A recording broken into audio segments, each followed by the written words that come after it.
Hello, welcome to Issues and Ideas. I'm Chris DeBello. The radical left is actively trying to destroy our children's future with the disaster known as communism. It's communism.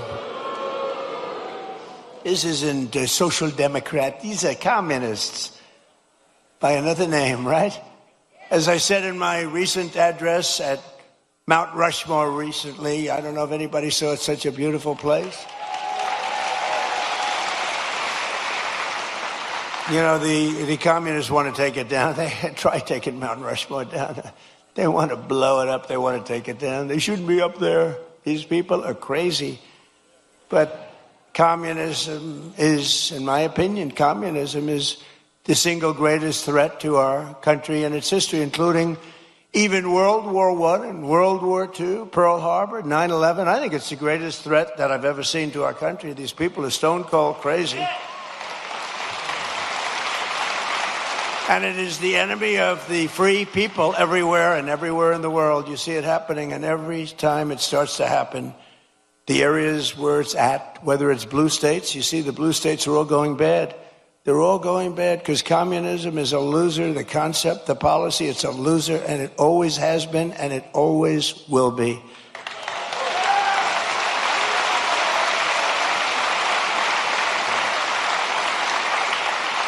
And, you know, they want to give everyone everything away. You want free rent, you want free house, what they don't say is that a year from now, there'll be absolute squalor, turmoil, and death.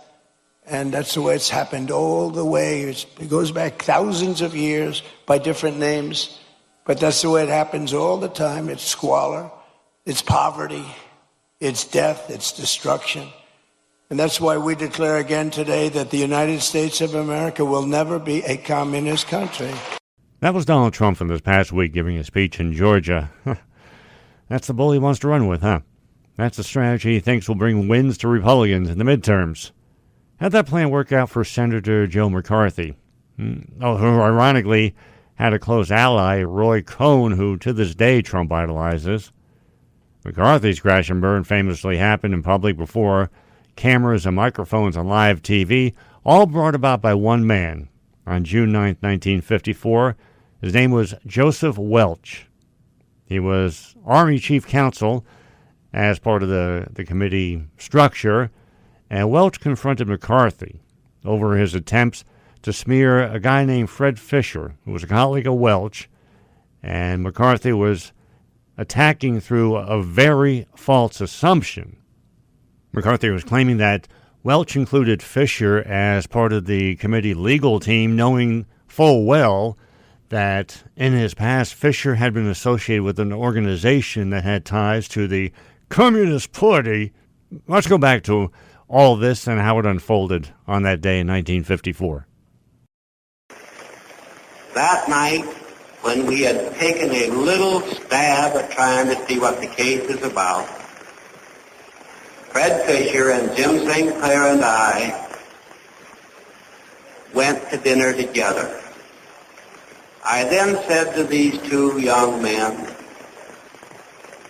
"Boys, I don't know anything about you except I've always liked you. But if there's anything funny in the life of either one of you that would hurt anybody in this case, you speak up quick." And Fred Fisher said, "Mr. Welch, when I was in the law school, and for a period of months after, I belonged to the Lawyers Guild, as you have suggested, Senator." He went on to say, "I am secretary of the Young Republicans League in Newton, with the son of Massachusetts governor. And I have the respect and admiration of my community, and I'm sure I have the respect and admiration of the 25 lawyers or so in Hale and Dover." And I said, "Fred, I just don't think I'm going to ask you to work on the case. If I do, one of these days that will come out and go over national television, and it will just hurt like the dickens." So, Senator, I asked him to go back to Boston. Little did I dream you could be so reckless and so cruel as to do an injury to that lad. It is true he is still with Hale and Dole. It is true that he will continue to be with Hale and Dole. It is, I regret to say, equally true that I fear he shall always bear a scar needlessly inflicted by you. If it were in my power to forgive you for your reckless cruelty, I would do so. I like to think I'm a gentleman, but your forgiveness will have to come from someone other than me.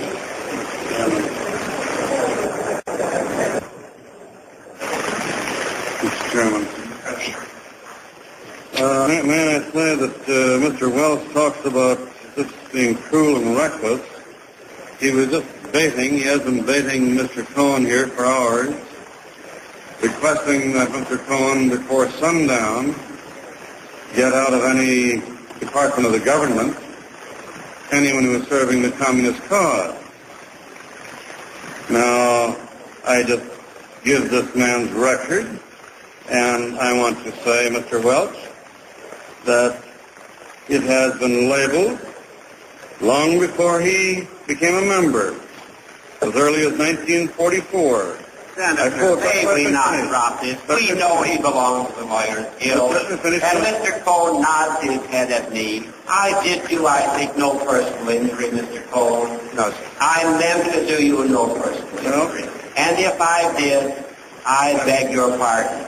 Let us not assassinate this lad further, Senator. You've done enough.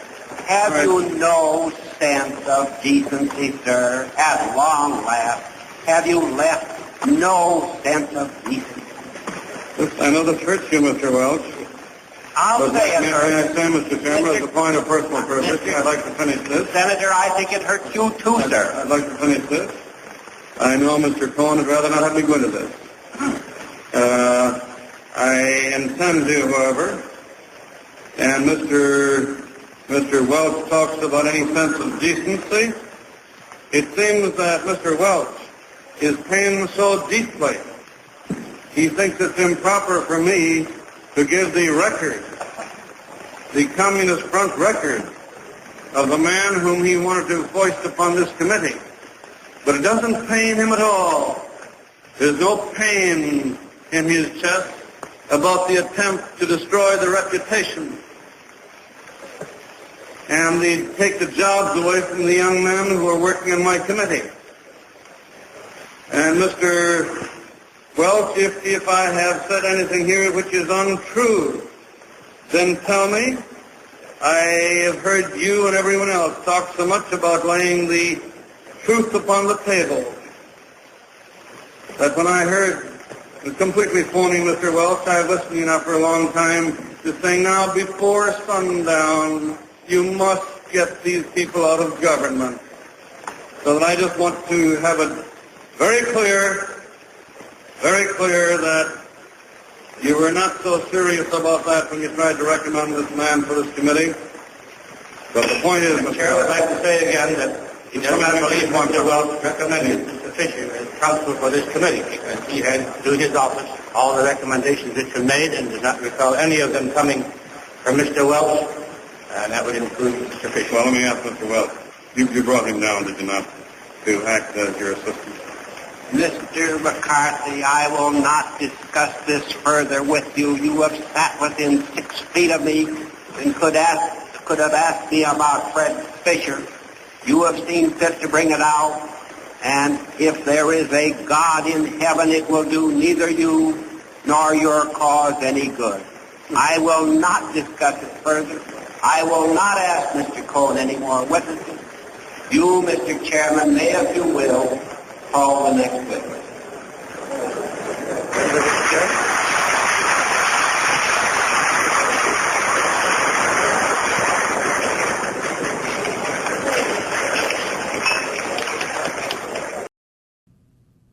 And those words spoken by Welch brought everything that McCarthy was wrongly trying to do, thankfully, to a screeching halt. People today, after hearing and watching Trump in action, who's, by the way, his speaking style, to a degree, ironically, mirrors McCarthy's, doesn't it? Those people are crying out that we need a Joseph Welch for today. Well, we all have the chance to be Joseph Welch this November with the midterms and bring what Trump's trying to do to a screeching halt. Less than 2 weeks ago, Donald Trump went before the American people with the promise that he would present massive new news about supposed flaws in our election and voting process. Now, we can all make claims, but when we do, it's kind of important to back them up in order to be believed. So, did Trump show up with backup? His most loyal followers say he did. My first guest today is here to examine all this through his, well, let's call it very inside experience. See, he was hired after the 2020 election by the Trump campaign to root out voting and election fraud. Shares the details of that work and the experiences related to it in his book, Disproven, My Unbiased Search for Voter Fraud for the Trump Campaign, the data that shows why he lost and how we can improve our elections. He's also currently a candidate running as an independent for Rhode Island Governor, Ken Block. Thanks for being here today, Ken. Good morning. Thanks for having me. And KenBlock.com, the website. Learn more about his campaign if you're listening to us on the podcast in Rhode Island or you want to support his campaign as well. So let's go back to the leading up to Thursday, like I said, just shy of 2 weeks ago now. When you first heard that Donald Trump was going to address the nation about election fraud, what did you think? Well, I approach all of the different times that the topic comes up as the same way. I'm going to not have a preconceived idea about what it is, and I will take a look at the claims and look at the evidence, and then make a decision. And that's how I went into his press conference from last week. As opposed to, oh, great, here we go again. But although that's sort of what we got anyway. But I'm jumping ahead here. What was your assessment of what I said? When you put up, you have to show up with backup. So did Trump back up anything that he was claiming? So no, it was what amounted to a pretty empty series of claims, and the biggest one, and I have the biggest problem with. They're the same thing here, is his claim that China hacked our election data. He claimed that he insinuated that China did so undercover and nefariously and was going to do nefarious things with the data. Very effective fear-mongering. But when you looked at the data and the documents that the White House put out on their website to help justify and confirm the different claims that President Trump made. When you look at the China claim, while a bunch of the files were redacted almost completely, one of the ones that caught my eye was the fact that China had actually purchased this data. They didn't steal it. And that's really telling us all something, because as a candidate for governor myself, as anyone who's run for office knows, getting a hold of the voter rolls in order to operate your campaign is crucial. You have to know who the voters are so you can communicate with them. So it appears that China went and bought the voter rolls from a bunch of states, just like candidates can do, and sometimes candidates are just given the data. It depends on the state. So the idea that China stole it is wrong.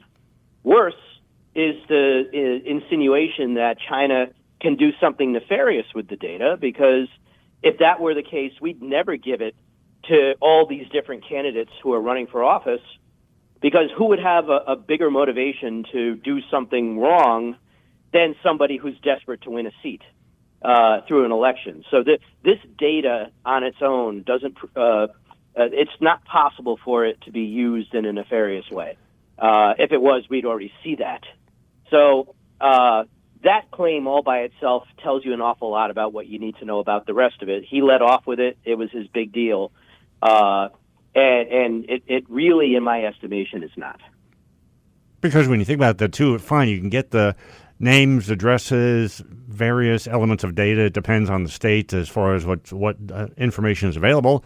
But it's not like you can send out tens and hundreds of millions of people to vote in these people's names. I mean, that's total insanity. probably the most nefarious thing that China could do with this data is bury us in junk mail. or fill up your spam file, which I think that's probably what they did when you think about that, too. The aftermath, I mean, as I said back in the introduction, his loyalists buy into, I mean, they look at the redaction, the full page is redacted, and that made me think of a George Carlin line from way back when. It's very symbolic, and Carlin used to say, I'll leave symbols to the symbol-minded. But other than that, how much damage politically does Donald Trump do to a political party, the GOP, when he does things like this? Because asking you to put on your politician hat right now, if you're trying to win a campaign season and you have the leader of your party looking backwards, that's not going to help you out too much. No, and it actually hurts even more when the claims that are being made are increasingly far-fetched.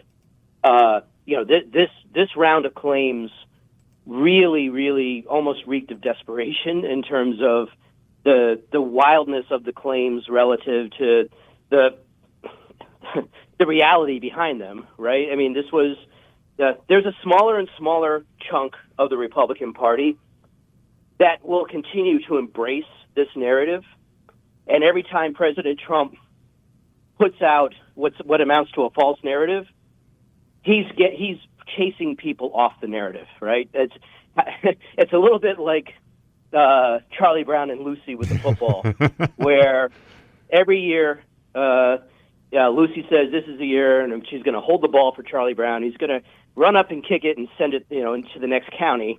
And every time she yanks the ball away at the last minute, that's kind of, I think, where we're at here with the claims of voter fraud from 2020.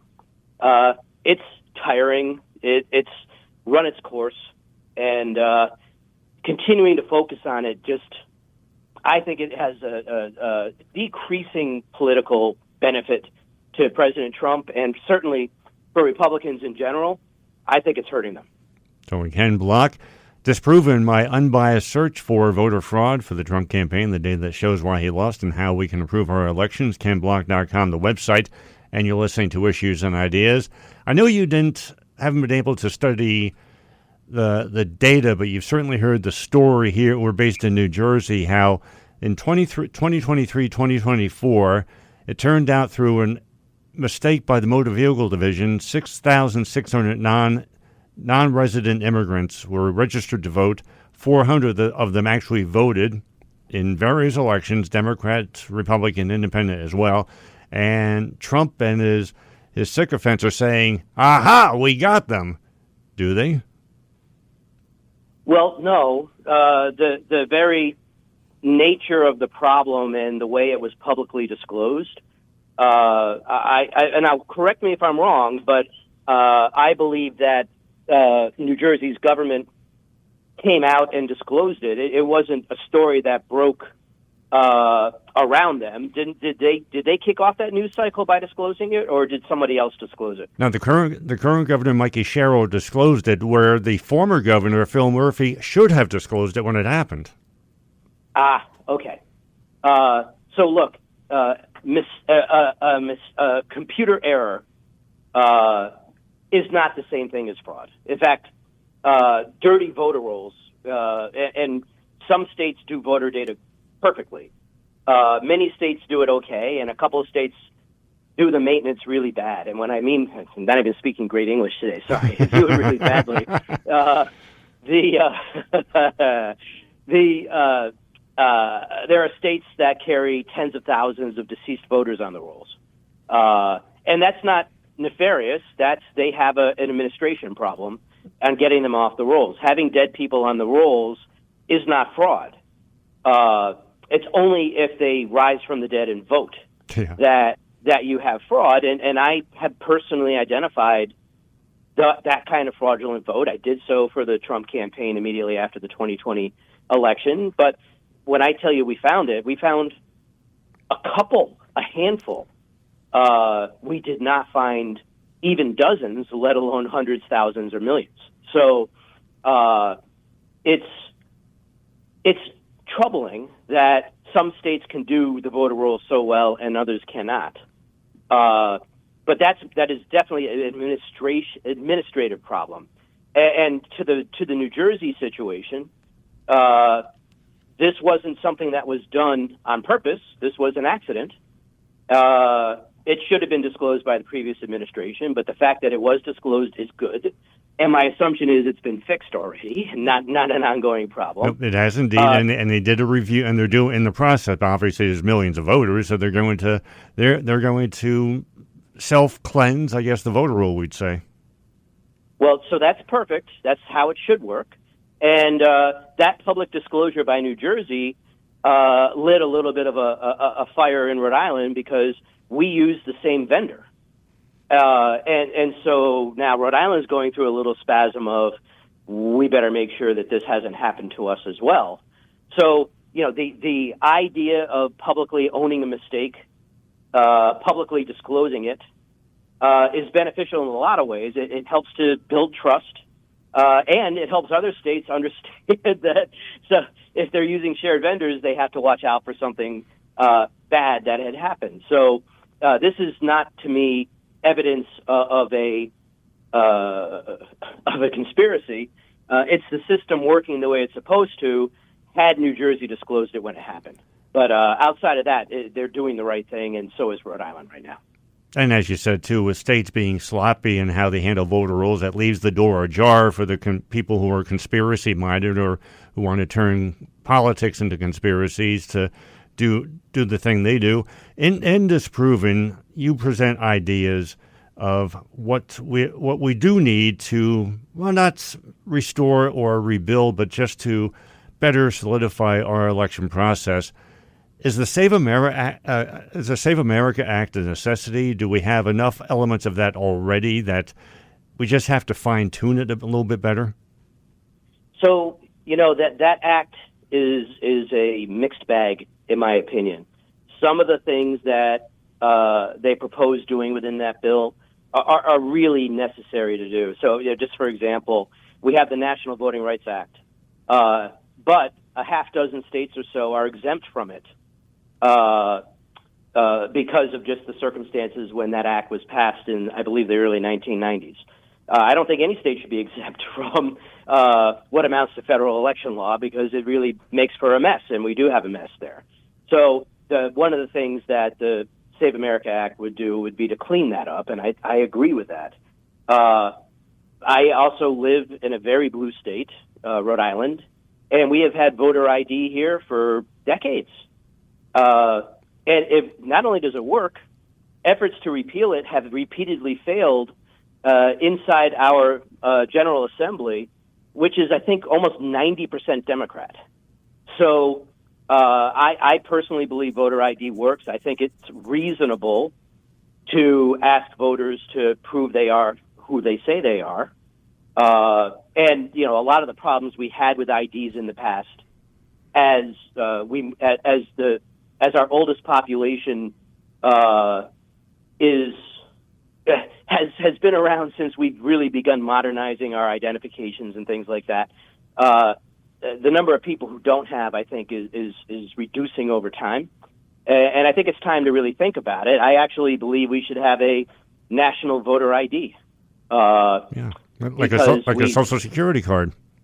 Well, right, and by the way, there's been so many thefts of our Social Security number information over the years. We probably need a new identifier for that as well. True, very true.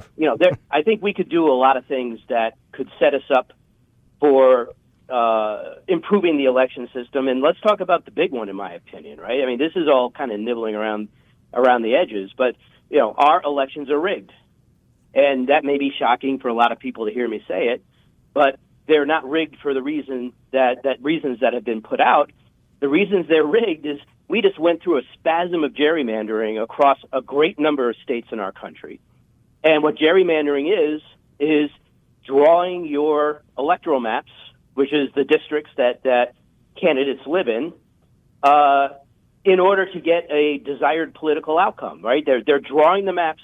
In Rhode Island, they draw the maps to guarantee that Democrats win elections, and in red states, They draw the maps to ensure that Republicans win those elections in those districts, and that we're no longer electing people on the merits. We're basically have a foregone conclusion as to which party is going to sit in which seats, and that is a terrible thing for us to be doing to our elections. And we have to stop this. And we need people to get vocal about it, and we have to convince partisan politicians to act against their partisan political interest. And we need to bring our elections back to a level playing field, because without it, it's to me, it's meaningless to have elections. And short of any successful court challenges, it's the fox guarding the chicken coop when it comes to district maps. So it's totally self-serving, denying the people fair elections. And Ken writes about this as well with Disproven, an examination of mail-in ballots, how we see them being attacked and efforts to limit them when, in fact, and talked about this in the conversation last time we were together, that they have actually expanded voter participation. So why would you want to foul around with that? But we have to wrap up here. And again, Ken's book, although written primarily about his works and the interesting, I'll use that word, experiences he had working for the Trump campaign, he also does in his summary present further details about some of the ideas we talked about here about better solidifying our voting and election process. The book is Disproven, My Unbiased Search for Voter Fraud for the Trump Campaign, the data that shows why he lost and how we can improve our elections. Find out more about Ken's campaign for Rhode Island Governor at kenblock.com.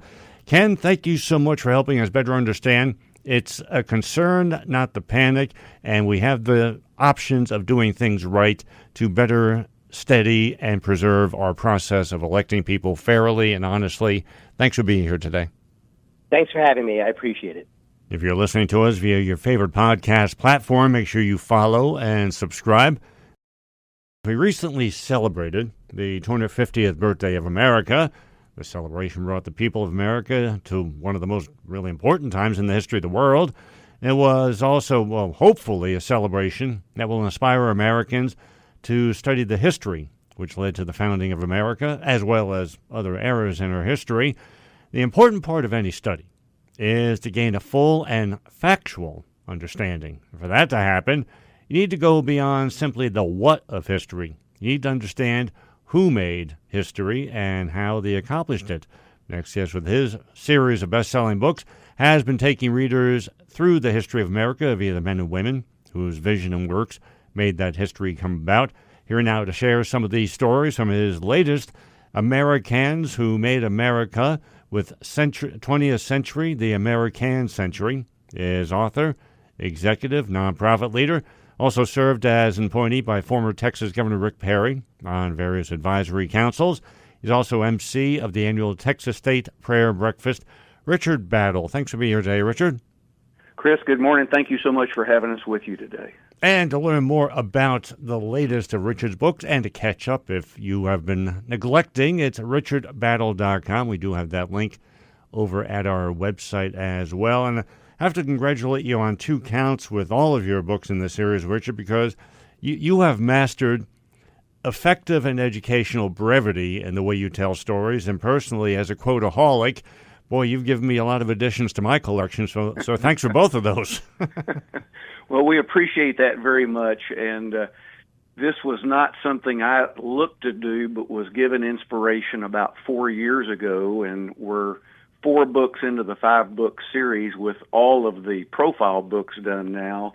But I wrote in a way that I like to learn, brief, to the point, have illustrations so people can see a picture or an illustration. I love quotes, so it's very good for resource material for students, teachers, parents, or leaders or speakers. It's amazing how a short quote from a person can lead a lot of people into a larger study of that person. It's really a magic thing.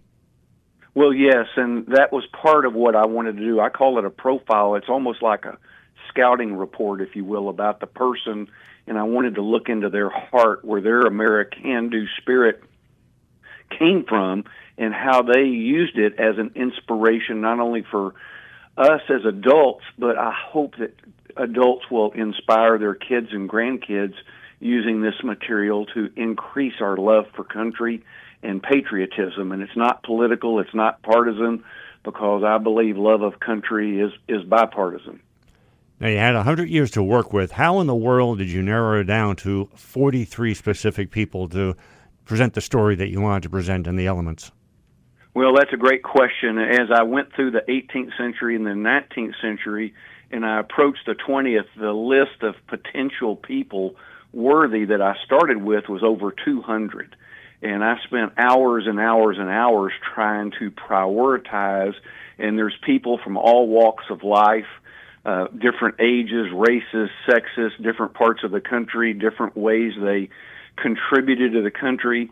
And I wanted to get that broad cross-section, if you will, so people couldn't say that I just looked at U.S. presidents, for example, or other people. I wanted them to be able to identify that if these people achieve something, I can achieve more than I am also.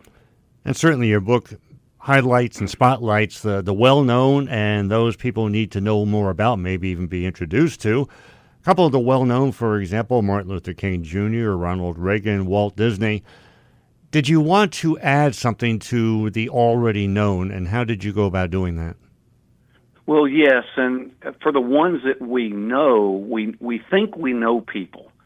But until you get in there in the depth and see something in what their motivation and how they use that American spirit that they had, I don't think history that I've learned on the surface gives us those things that I tried to give in this series.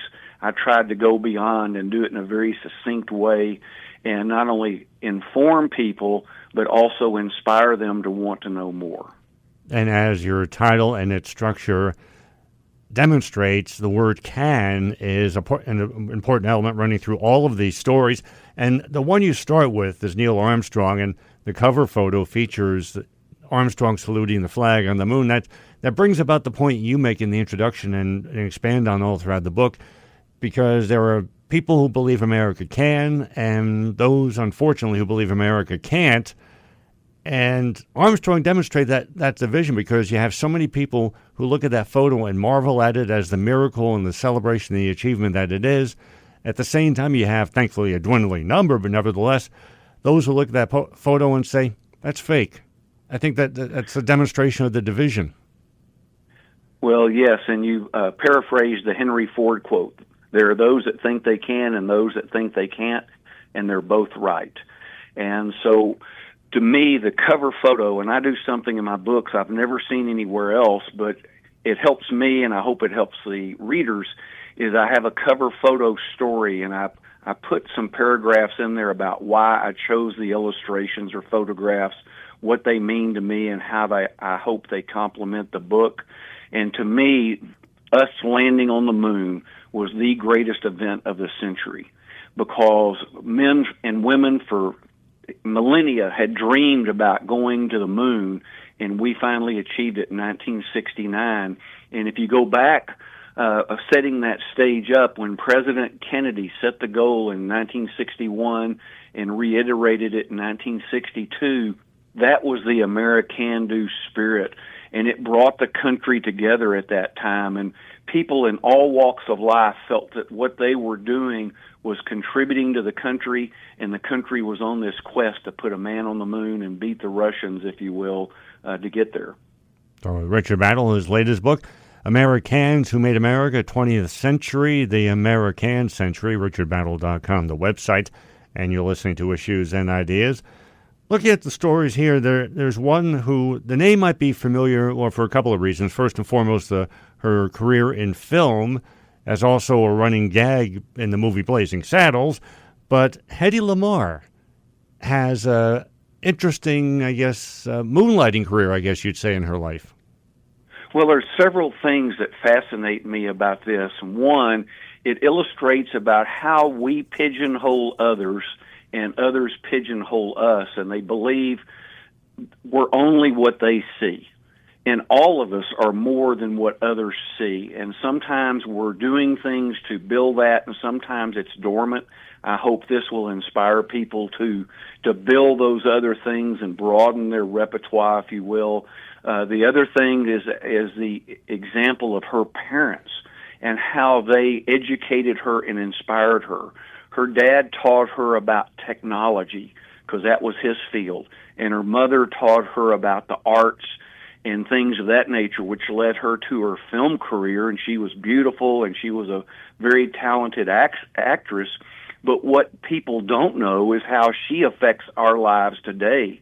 In the World War II time frame, they had issues with trajectory of torpedoes, and she contributed to inventing and solving the issue of frequency hopping so that the torpedoes could be more accurate. And that particular technology led to Bluetooth, Wi-Fi, and GPS technology that we lead to today. And no one that would have seen her or saw her in the movies would have ever known about that or dreamed that she might be one to do that, but she was. And it just goes to show that we all can be more and do more than we think we can. Your book also helps us understand, too, there's a difference between learning about someone versus learning from someone, and our responsibility to carry and preserve, protect what we learn from someone. I think of that when I look at the stories of James Cash, J.C. Penney, as well as Sam Walton, what they created versus, I heard someone say one time, if Sam Walton ever walked into a Walmart, he'd become an active shooter with it through his disappointment. If we don't protect what these people create, a great loss is on the cliff. Well, yes, and they were two great examples of people who built businesses that are, well, J.C. Penney's not quite as successful as Walmart is today, and it shows the differences of what happens long term depending on how you set the strategies and everything. But it also shows how they started in humble beginnings, had dreams, built businesses that not only helped themselves become wealthy and prosperous, but built businesses that helped the country and encouraged and taught people in those businesses that work there, they could be more successful than they taught as well. They were examples and mentors and leaders to people that worked with them. And there's so many stories of people, for you listening, who you wouldn't expect to have more value than, I'll call it the superficial, but from L. Frank Baum to Will Rogers to people like Helen Keller, which you know about, but do you know of? Well, you will. And again, in very educational brevity through Richard's work. Just to wrap up here, Richard, when someone younger reads this and your other books, what are your hopes? Well, a couple of things. One, I hope that they see that they've got an opportunity to have a better life than their parents, which was part of the American dream, and people in the last few years have discouraged young people. But I believe there is a great opportunity for all of them. And I hope that they can learn from these people. Here's how they use their American spirit, and I hope that they will adopt some of those things, see their dreams and chase them and grab them, see something that needs to be done and do it. Even if you fail, we will achieve more if we strive for higher levels of performance than if we never strive at all. And there's the old Native American saying that says it's better to aim at the sky and strike an eagle than aim at the eagle and strike a rock. And so I want to inspire them to strive. Their greatest regret is a greater pain than failure, and it's okay to fail. A lot of these people I write about failed once or more than that, but they went on and became a success, like Colonel Sanders, for example. And it's Americans who made America, 20th century, the American century. Learn more and, more importantly, get your copy through Richard's site and catch up on his previous editions and studies of the centuries at richardbattle.com. Richard, you do indeed provide people the access to a lot of stories, a lot of education, a lot of learning and empowerment for themselves. Job well done. Thanks for being here today. Well, thank you so much. It's our pleasure to be with you, and God bless America. If you haven't already, make sure you follow us on Facebook, because just like we do here every time, each and every day on our Facebook page, we take a look at the latest news and events with analysis and commentary. You can certainly join in on those conversations. You can get to our Facebook page by clicking on the Facebook icon on the website homepage. That's issuesandideasradio.com. Our friend Pete Hegseth had to spend some quality time, 3.5 hours, this past Tuesday with the Senate Appropriations Committee Try to explain why the Trump administration is asking for $87.6 billion in supplemental funding, including $67 billion specifically for the war in Iran. Now, there was something that did come out as a revelation. Hegseth revealed that so far the Iran war has cost us $37.5 billion. Remember last time I shared with you how Jay Clayton in his Senate confirmation hearing for D&I director had trouble dealing with a simple yes or no question? Well, maybe that proved to Trump that he's just perfectly qualified, considering how Hegseth basically has the same problem. Check out this exchange from this past week between our friend Petey and Senator John Ossoff. Mr. Hegseth, you're requesting roughly $68 billion for the department through this supplemental, correct? 67, yes. And yesterday, your department stated publicly, quote, U.S. forces struck Iranian military command centers, maritime capabilities, missile and drone launch sites, and air defense systems to degrade Iran's ability to continue attacking commercial vessels. That was a press release from your department. Is that a broadly accurate characterization of ongoing operations? That sounds broadly accurate, yes. On day 14 of this conflict, Mr. Secretary, day 14, nearly 5 months ago, you stated that Iran's military had been, quote, destroyed and, quote, made combat ineffective. That was on day 14 of the war. Was that an accurate statement? They didn't have a Navy any longer. It was completely sunk. Their missiles were buried underneath a lot of their underground facilities, and their defense industrial base has been almost completely destroyed. So as far as a military assessment of Iran's capabilities, it didn't mean by any stretch of the imagination absolute zero, but their capabilities Mr. Secretary, at the lowest level you they've been in stated a very that long time. on day 14 of this conflict, in the second week of the conflict, you stated that Iran's military had been, quote, destroyed and, quote, made combat ineffective. Was that an accurate statement? Yes or no? Iran's ability to challenge the United States of America at the level at which we're capable of. That's not what I asked you, Mr. Secretary. You said on day 14 Iran's military had been, quote, destroyed and, quote, made combat ineffective. Yes or no? Was that an accurate statement? What the American military has done to the question? Iranian military is a historic military Will you defeat, answer the and question they're ineffective under oath? in that context. 3 weeks later, you declared victory. That was now nearly 4 months ago. 3 weeks after you'd already said Iran's military was destroyed and combat ineffective, you said, quote, Operation Epic Fury was a historic and overwhelming victory. You said Iran's military had been rendered, quote, combat ineffective for years to come. And you stated we had, quote, achieved every single objective. Were those accurate statements? It certainly was, on behalf of the men and women in uniform, a historic military victory over Iran. Had Iran's military been rendered, quote, combat ineffective for years to come? That was a statement that you made 4 months ago. They had 160 naval vessels You need to in the answer Blue the Water questions, Navy, Mr. and they're gone. Secretary. Their Air Force you is said 4 months completely ago. combat You ineffective, said and they don't 4 have a months defense ago. industrial base. Excuse so me, Mr. describe to me a Secretary. country that doesn't have an Air Force, a Navy, or a defense industrial base, and I will describe to Secretary. you a country that does not have an effective Mr. military. Secretary, you It stated- can lob missiles. Mr. Secretary, you stated missiles, 4 but it's months not a ago combat that effective Iran's military. military had been rendered, quote, combat ineffective for years to come. Has Iran's military been, for the last 4 months, combat ineffective? It's been set back not just years, but likely decades. You stated we had, can't build quote, at the level you it did stated- before, and not you even stated close. we It doesn't had, mean quote, it doesn't have capabilities. Mr. Secretary, you stated we had, quote, achieved every single objective. Was that an accurate statement 4 months ago? The main objective of this was to ensure that Iran never gets a nuclear weapon. Their main sites were obliterated. We're watching over them, and we're holding them that issue. If they don't give them up at the table, there's other ways we can take them away. Early in the conflict Iran will on never day have a 3, nuclear Mr. weapon. Secretary, early in the conflict, day 3, you said one of those core objectives was to, quote, destroy the missile threat. And as you restated on day 5, to, quote, obliterate Iran's missiles and drones. Those were clearly and repeatedly stated core objectives of the campaign, which 4 months ago you declared had been completed victoriously with every single objective achieved. Were those objectives achieved 4 months ago?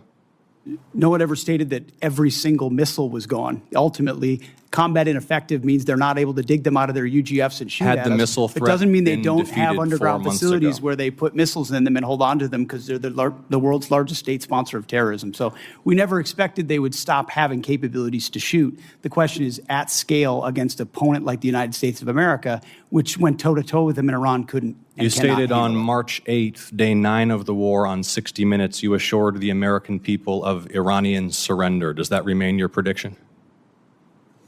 Ultimately, Iran will never have a nuclear weapon to threaten the United States of America. That has been the objective, and it remains so. So just to review, you will not answer whether your statement made on the 14th day of the war that Iran's military had been, quote, destroyed and made combat ineffective was a truthful statement to the American people as you sit here and ask for tens of billions more The for the conflict. senator's time has That a expired. historic and effective military campaign against the largest state sponsor of terrorism. Won't answer the ensure they question. never Senator get a nuclear Peters. weapon. Reading from Isaiah chapter 41, verse 10, Fear not, for I am with you. Be not dismayed, for I am your God. I will strengthen you. Yes, I will help you. I will uphold you with my righteous right hand. How often you found yourself saying, I wish I could. I just can't do it. As a child of God, someone who walks with faith in his promise, that phrase should be absent from your mouth, your heart, mind, soul, and spirit. Jesus confirms this for us in Matthew chapter 19, verse 26. But Jesus looked at them and said to them, With men this is impossible, but with God all things are possible. When the angel Gabriel revealed to Mary what was about to happen, angel in Luke chapter 1, verse 37 tells Mary, For with God nothing will be impossible.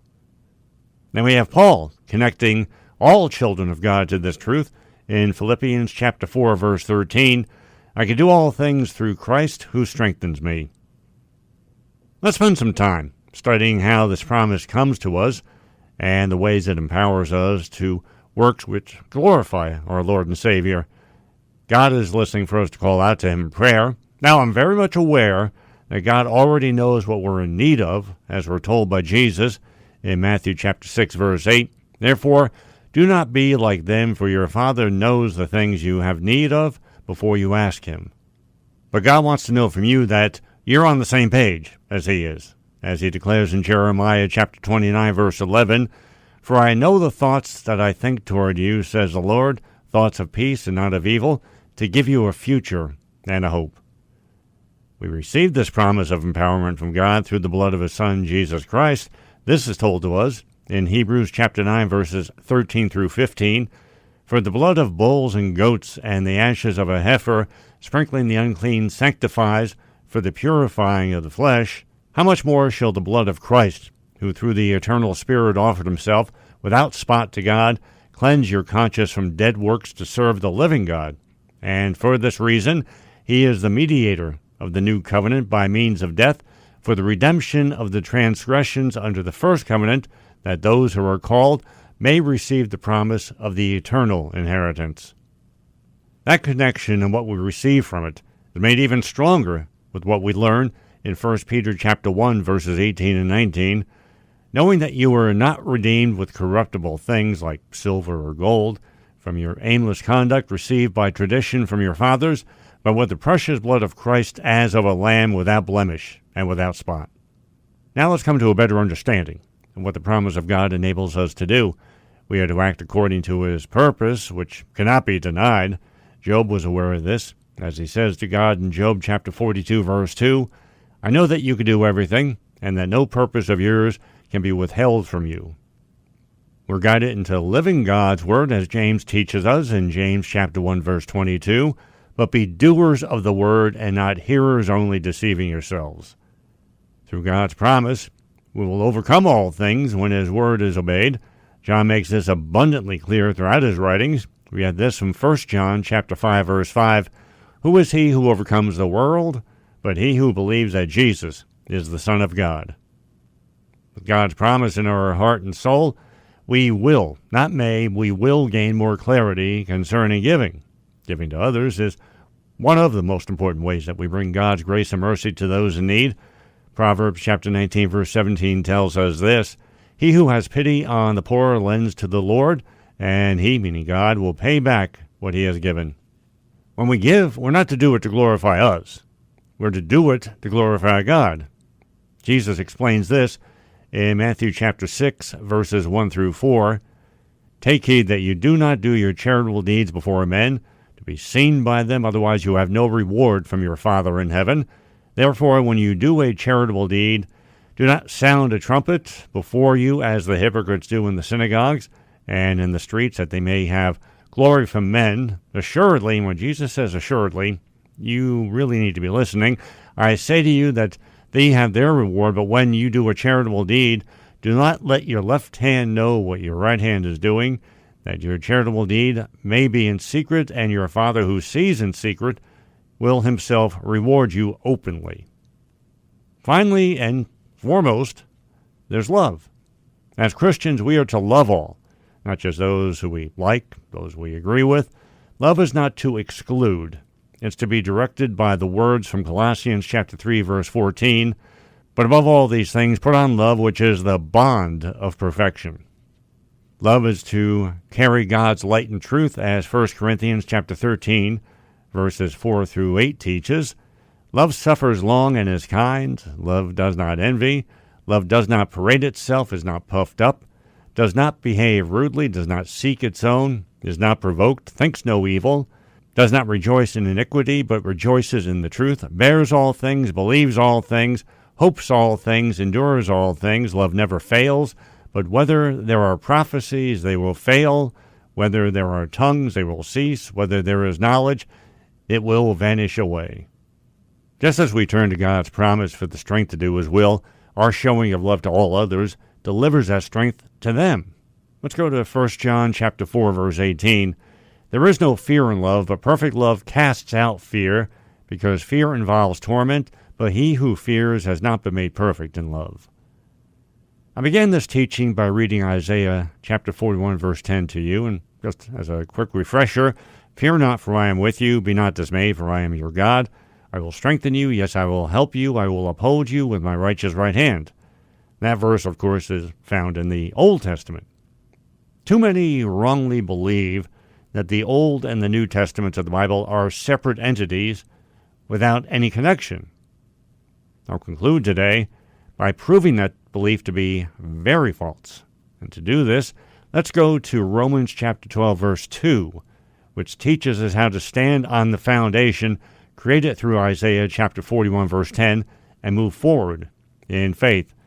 And do not be conformed to this world, but be transformed by the renewing of your mind, that you may prove what is that good and acceptable and perfect will of God. Make sure you check out our website, issuesandideasradio.com. That's where we have more information about the guests who joined us here in the show today. Features all throughout the website, not just on the homepage. And if you've been listening to us via your favorite podcast platform, make sure you follow and subscribe. Always thankful for you coming along for the ride. Look forward to being with you right here this time next week for our next edition of Issues and Ideas.